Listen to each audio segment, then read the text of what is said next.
Vous avez animé l'atelier ISR, la vertu est-elle payante? Vous nous en parlez?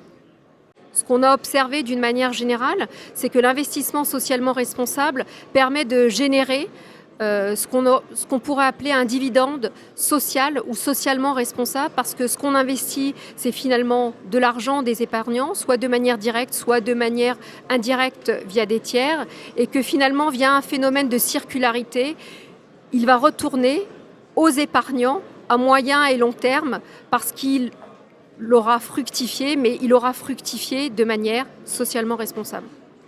Comment vous déclinez vos produits? On a deux produits essentiellement qui favorisent l'investissement socialement responsable et qui sont à destination du grand public. On a à la fois une SCPI, Pierre Capital, et à la fois un OPCI, un véhicule grand public.